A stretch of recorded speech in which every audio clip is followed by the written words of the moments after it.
오늘 비블리컬 변증학 마지막 시간이 되었습니다. 이렇게 저에게 책의 내용을 소개할 수 있도록 은혜를 베푸신 하나님과 박인하 담임 목사님과 교회 리더십께 감사를 드립니다. 오늘 하나님께서 우리에게 주시는 질문은 성경을 문자적으로 해석해야 하나요? 라는 질문입니다. 이 책의 제목은 비블리컬 변증학입니다. 이 책에서 주장하는 것은 변함없으신 하나님의 말씀으로 하나님의 진리를 변호하고 변증하자고 하는 것입니다. 그렇기 때문에 성경의 무엇성이 중요하고 성경을 어떻게 해석해야 하는지가 중요합니다. 성경을 제대로 해석하지 못하면 적절한 변증을 할 수 없기 때문입니다. 먼저 성경을 어떻게 해석해야 하는지에 대해서 말씀하시는지 살펴보도록 하겠습니다. 베드로후서 1장 20절에서 21절의 말씀입니다. 먼저 알 것은 성경의 모든 예언은 사사로이 풀 것이 아니니 예언은 언제든지 사람의 뜻으로 낸 것이 아니요 오직 성령의 감동하심을 받은 사람들이 하나님께 받아 말한 것임이라. 계시록 22장 18절에서 19절의 말씀입니다. 내가 이 두루마리의 예언의 말씀을 듣는 모든 사람에게 증언하노니 만일 누구든지 이것들 외에 더하면 하나님이 이 두루마리에 기록된 재앙들을 그에게 더하실 것이요 만일 누구든지 이 두루마리의 예언의 말씀에서 제하여 버리면 하나님이 이 두루마리에 기록된 생명나무와 및 거룩한 성의 참여함을 제하여 버리시리라.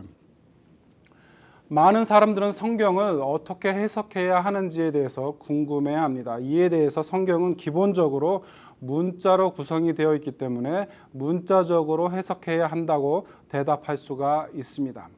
하지만 이렇게 대답하게 되면 반감을 느끼실 분도 계실 것입니다. 왜냐하면 문자적 해석을 문자주의로 받아들이기 때문입니다. 그렇다면 성경을 문자적으로 해석하지 말아야 합니까? 첫 번째로요, 문자주의로만 해석하면 안 된다라는 것입니다. 성경의 해석 방법은 다양합니다. 하지만 성경은 기본적으로 문자로 구성되어 있기 때문에 먼저 문자적으로 해석해야 합니다. 여기서 혼동하지 말아야 할 것이 있습니다. 그것은 바로 문자적인 해석, literal interpretation과 문자주의, literalism의 차이입니다. 많은 사람들이 문자적인 해석과 문자주의를 혼동하기 때문에 성경을 문자적으로 해석해야 한다라고 이렇게 이야기를 하게 되면 근본주의를 떠올리게 됩니다. 왜냐하면 근본주의가 대체적으로 문자주의를 취하고 있기 때문입니다. 그래서 문자적 해석을 주장을 하게 되면 근본주의자가 아니냐라는 그런 오해를 받을 수가 있습니다. 문자주의를 취하게 되면 어떤 현상이 일어날까요? 그것은 바로 건전한 교리, 닥트린이라고 말하죠. 건전한 교리가 아닌 독단적인 신념, 노그마를 갖게 만듭니다. 그러한 신념이 지나치면 결국에는 성경을 왜곡하는 현상이 나타나게 됩니다. 예를 들어서 계시록에는 14만 4천 명의 인침을 받은 자들의 숫자가 계시록 7장 4절에 나옵니다. 그것을 문자주의로 해석을 하게 되면은 14만 4천 명은 선택받은 사람의 수라고 할 수가 있습니다. 그래서 한정된 14만 4천 명만 구원받는다고 그렇게 가르치는 사람들이 있습니다. 그 대표적인 사람들이 바로 여호와의 증인이나 신천지입니다. 여호와의 증인은 맨 처음 포교할 때 14만 4천 명만 천국에 간다고 주장을 했습니다. 하지만 적극적으로 포교한 결과 그 수가 훨씬 넘어가게 됐습니다. 그러자 천국의 개념을 바꾸었습니다. 천국은 하늘나라가 아닌 이 땅에서 이루어진다는 것입니다. 그리고 그것이 진정한 천국의 개념이라고 가르칩니다. 그래서 그들의 포교지를 보게 되면은 이 땅의 낙원은 언제 이루어지는가라는 제목으로 천국의 개념을 설명합니다. 그 질문은 언제에 초점을 맞춘 질문이죠. 그래서 이 땅의 낙원이 이루어지는 것을 기정사실화하는 그러한 교묘한 질문입니다. 그래서 왜 이렇게 천국의 개념인 교리를 변개했느냐라고 지적을 하니까 그들은 성경을 자세히 살펴보니까 천국이 아닌 이 땅의 낙원이 맞는 것이라고 그렇게 설명을 합니다. 이처럼 성경을 문자적으로, 문자주의로 해석하게 되면 하나님의 말씀인 성경을 왜곡하게 됩니다. 사실 베드로후서 1장 30절을 보면 성경의 모든 예언은 사사로이 풀 것이 아니라고 말씀을 하고 있죠. 그리고 요한계시록 22장 18절 19절에서는 예언의 말씀에 더하거나 빼면 재앙을 받고 거룩한 성에 참여함을 받지 못한다라고 강력하게 경고하고 있습니다. 그럼에도 그들은 그들의 독단적인 신념인 도그마에 맞도록 성경을 아예 고쳐서 사용하고 있습니다. 이처럼 문자주의는 위험한 것입니다. 그래서 문자주의의 위험성은 많은 신자들을 율법주의 아래로 끌고 가는 데에 있습니다. 예를 들면 음식법이 그렇습니다. 돼지고기는 성경에서 부정한 음식으로 분류가 되어 있죠. 레위기서 12장 7절, 신명기 14장 8절, 잠언서 11장 22절에 나와 있습니다. 유대교의 코셔나 이슬람교의 할랄을 지키는 사람들은 그러한 문자주의에 얽매여 있는 사람입니다. 그래서 율법주의로 회귀를 하는 사람들입니다. 그런 사람들에게 사도행전 10장 12절에서 15절에 나오는 베드로에게 보여진 환상이 무엇을 의미하는지 묻고 싶습니다. 하나님께서 깨끗게 하신 것을 속되다 하지 말라는 하나님의 음성은 3번이나 반복이 되었습니다. 3번이나 반복이 되었다는 것은 그 말씀이 가장 강력하다는 그것을 사실을 의미합니다. 그래서 우리가 원급, 비교급, 최상급이라고 하지 않습니까? 3번이나 반복이 되었다라고 하는 것은 최상급을 의미합니다. 그렇다면 문자적 해석이란 어떤 해석입니까? 문자적 해석이란 문법적이고 문헌학적인 해석을 말합니다. 성경은 기본적으로 글이라는 수단을 통해서 기록된 문서이기 때문에 성경에 쓰여진 단어들의 의미와 어순과 문맥을 살피며 해석해야 합니다. 이런 문자적인 특징에 따라 먼저 해석하고 다양한 문학 장치에 맞도록 해석해야 합니다. 이러한 다양한 문학 장치로서 수사법, 비유, 은유, 직유, 대조, 비교, 과장, 축소, 일반화 등을 들 수가 있습니다. 또한 성경은 역사적인 배경과 문화적인 배경을 고려해서 해석해야 합니다. 역사서는 역사적인 기술로, 시편은 시가문학으로, 예언서는 예언서의 특징대로 해석을 해야 합니다. 왜냐하면 성경의 대부분은 이러한 문자적인 문법적 해석만으로도 하나님의 계시의 의미를 알 수 있기 때문입니다. 두 번째가 풍류적으로만 해석하면 안 된다라는 것입니다. 풍류적이다라는 말은 알레고리칼하다라는 그런 의미입니다. 성경을 문자적으로 해석한다는 의미는 풍류적 해석을 의미하는 것이 아닙니다. 풍류적인 해석 방법은 2세기부터 등장한 성경 해석 방법입니다. 그래서 청중의 다양한 수준에 맞게끔 영적인 의미를 설명하는 방법입니다. 이 방법은 문자적인 의미보다는 영적인 의미에 더 초점을 맞춘 성경 해석 방법입니다. 예를 들면은 알렉산드리아 신학 전통의 오리겐은 선한 사마리아인의 비유를 다음과 같이 풍류적으로 해석을 합니다.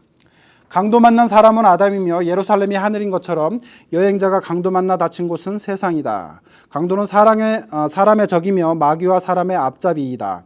제사장은 율법을 대표하여 레위인은 예언자를 대표한다. 착한 사마리아는 그리스도 자신이며 짐승은 그리스도의 몸이다. 여관집은 교회이고 두 데나리오는 아버지와 아들이다. 사마리아인이 내가 다시 오겠다는 것은 그리스도의 재림이다. 이러한 풍류적인 해석을 보면은 직관적으로 이해하기가 쉬운 부분이 있습니다. 그래서 본문의 사건들, 그러니까 문자적인 의미죠. 거기에서 더 나아가서 그리스도인의 삶을 위한 숨겨진 원리들이 있다는 것입니다. 도덕적인 의미죠. 그리고 교리적인 진리, 영적인 의미를 찾도록 해야 한다라고 오리겐은 주장을 합니다. 쉽게 말하자면 문자적인 의미로부터 도덕적인 원리와 영적인 의미를 찾아야 한다라는 것입니다. 하지만 문자적 해석을 위한 노력 없이 알레고리적인 영적 해석으로 바로 넘어가 버리면 문제가 심각해집니다. 비록 성경에 성경적이거나 시적인 표현들이 많이 있다고 하더라도 성경의 대부분은 영적으로 풀어 이해하거나 풍류적으로 해석하는 것은 잘못된 해석 방법입니다. 오리겐과 같이 풍류적 해석을 즐겨 사용하게 되면 개인의 견해가 투영된 주관적인 해석을 하게 되어서 성경의 순수한 뜻을 왜곡시킬 수가 있습니다.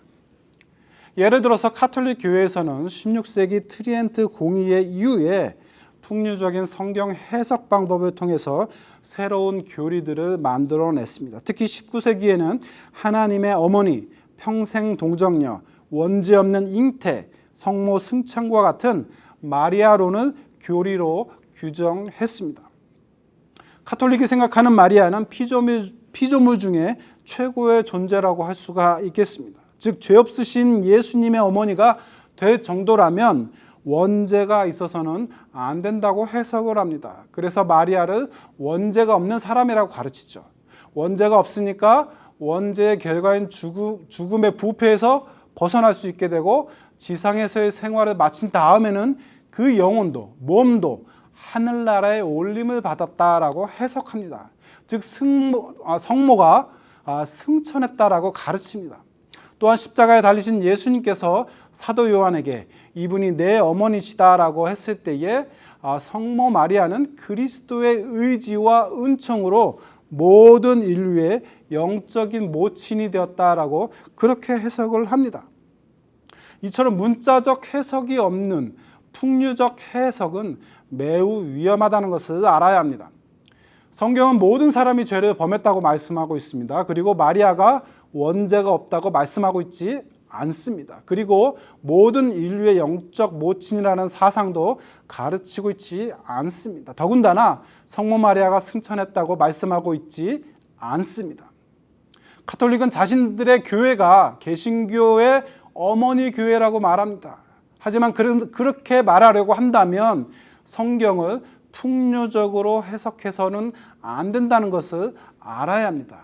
이처럼 성경을 어떻게 해석하느냐가 중요하다고 할 수가 있겠습니다.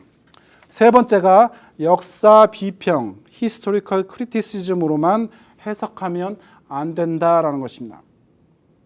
이 비평 방법은 성경 안에 언급된 역사적인 배경을 조사해서 해석하는 방법을 말합니다. 역사적인 배경에는 시간이 들어가죠. 장소, 자료, 시간, 사건, 날짜, 사람, 관습 등과 같은 것이 들어갑니다. 이 비평은 다른 말로 역사적 비평적 방법, 그러니까 historical critical method 혹은 고등 비평, higher criticism이라고 말을 합니다. 이것을 고등 비평이라고 하는 이유는 텍스트의 내용에 대한 비평이기 때문입니다. 즉 텍스트의 배경이 되는 역사적인 사실들을 기초로 텍스트의 내용의 진실성을 추구하는 그러한 방법입니다. 성경의 많은 부분은 역사적으로 이루어져 있습니다. 하나님께서는 자신을 계시하실 때에 어떤 특정한 역사적 혹은 문화적 상황 속에서 주셨습니다. 그러므로 역사나 문화에 대한 지식은 성경 해석에 많은 도움을 줄 수가 있습니다. 또한 성경의 역사와 더불어서 동시대의 세속 역사에 대해서도 관심을 갖고 알도록 힘써야 합니다. 여기까지만 이야기하면 역사 비평이 매우 좋은 비평인 것처럼 느껴집니다. 그렇기에 왜 성경을 역사 비평으로만 해석하면 안 되는지에 대해서 반문하실 것입니다. 그것은 성경이 기적을 이야기하고 있기 때문입니다. 성경에는 천지창조뿐만 아니라 애굽에 내린 10가지 재앙, 홍해가 갈라진 사건, 여호수아가 해를 멈춘 사건, 마리아의 성령에 의한 잉태, 예수님의 부활 등 너무나 많은 기적들이 나와 있습니다. 역사 비평의 예를 들면 천지창조를 지어낸 이야기라고 생각을 합니다. 혹은 성경의 신비감을 불어넣기 위한 하나의 문학적인 장치다. 혹은 그냥 신화, 아니 설화라고 그렇게 생각을 합니다. 결국 천지창조는 사실이 아니라는 것입니다. 또한 홍해가 갈라진 것은 조수간만의 차이로 일어나는 자연적 현상이었다라는 식으로 그렇게 해석하는 방법입니다. 그러나 성경의 기적을 역사 비평으로 해석하면 이런 하나님의 역사를 제한하는 그런 결과를 가져오기 마련입니다. 그것은 신비로운 기적을 인정하지 않는 현대적인 조류 가운데에 계속해서 성경의 진실성에 대해 도전을 하고 있습니다.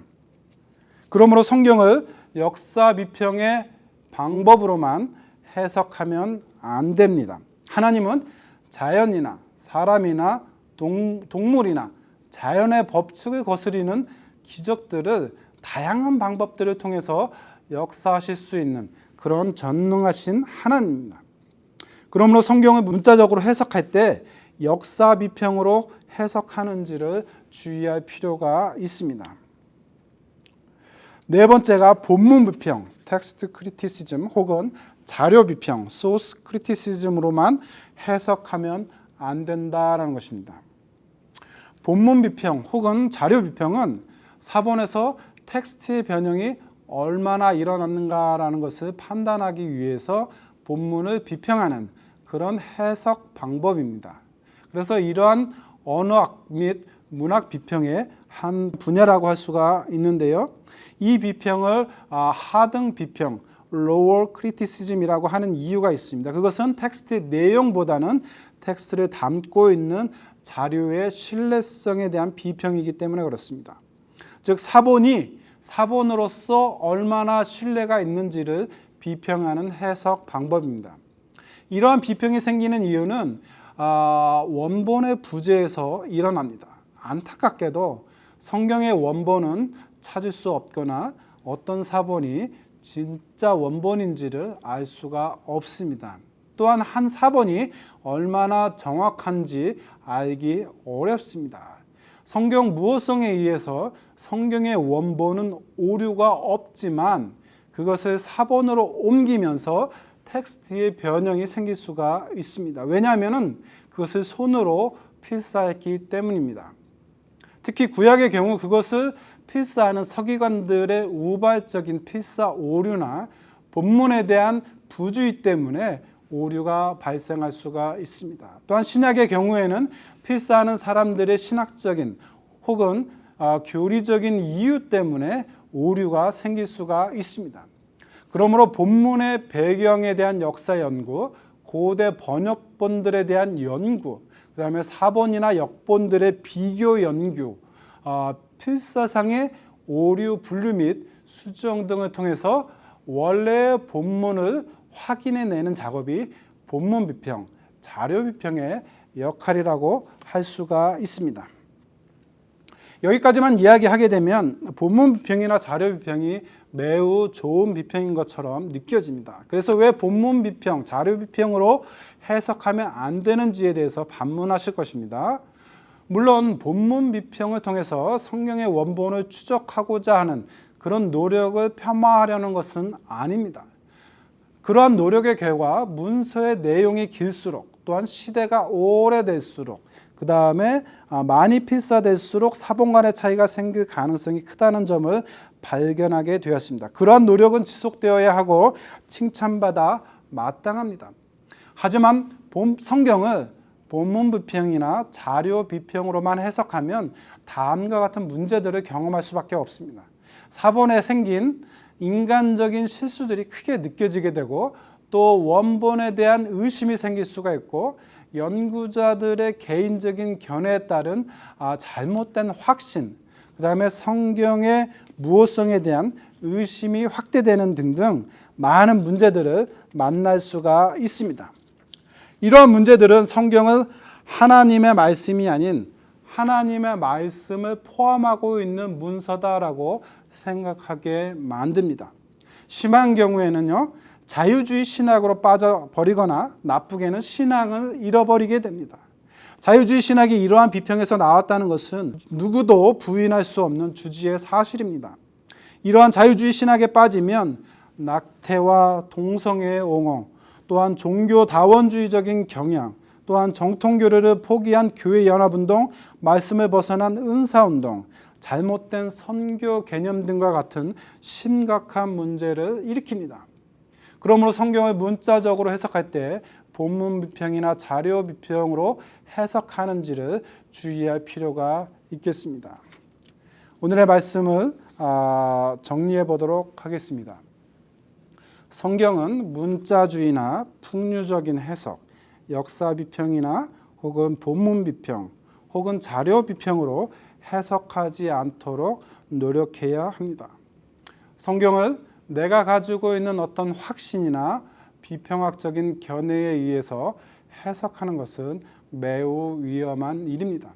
그러므로 성경은 성령님의 조명을 받아서 해석하도록 노력해야 합니다. 그리고 이해가 되지 않는다면 보다 분명한 의미를 가진 다른 성경 구절을 가지고 해석을 해야 합니다. 웨스트민스터 신앙고백 2장 9절에서는 이러한 성경 해석의 법칙에 대해서 다음과 같이 말하고 있습니다. 성경 해석의 무한 법칙은 성경 자체이며 그러므로 어떤 성경 구절에 참되고 온전한 뜻, 그것은 여럿이 아니고 단 하나인데 에 관한 질문이 있을 때에 그것은 더 분명히 말하는 다른 곳들에 의해 연구되고 알려져야 한다. 베드로후서 1장 20절에서 21절, 사도행전 15장 15절에서 16절, 마태복음 4장 5절에서 7절, 12장 1절에서 7절의 말씀입니다. 이러한 성경 해석의 법칙을 사용해야 할 이유는 바로 성경의 무호성에 근거합니다. 성경의 참된 저자는 하나님 자신이시기 때문에 성경의 한 부분이 분명하지 않다면 성경의 다른 곳에 보다 분명한 의미를 가지고 있는 구절에 의해서 해석될 수가 있습니다. 구약은 신약에 비추어 해석하고 신약은 구약 위에서 이해되어야 합니다. 결국 성경은 성경으로 해석하는 것이 안전한 해석이고 천지창조나 인간의 타락, 예수님의 구원, 종말과 새 창조라는 성경 전체의 맥락을 고려하여 해석하는 것이 보다 안전하며 건전한 해석이 될 것입니다. 다 같이 기도하시겠습니다. 진리의 근원이신 아버지 하나님, 성경을 우리에게 주심을 감사합니다. 우리는 성경을 통하여 하나님의 영원하신 지혜를 발견하고 또한 길이요 진리요 생명 되신 예수 그리스도를 알게 하시니 더욱 감사합니다. 우리가 이 성경을 사랑하게 도와주시고 또 주야로 묵상하게 도와주셔서 성경을 훼손하고 성경을 자기 마음대로 자기가 원하는 방식대로 이해하고 해석하기를 즐겨하는 사람들에게 진리의 말씀을 담대히 전할 수 있는, 변호하고 변증할 수 있는 저희들이 다 되도록 주님 축복하여 주시옵소서. 그래서 주님께서 주신 대사명을 묵묵히 실천에 옮기는 저희 뉴송 공동체가 되도록 주님 축복하여 주시옵소서. 이 모든 말씀 살아계신 예수님의 이름으로 기도드리옵나이다. 아멘.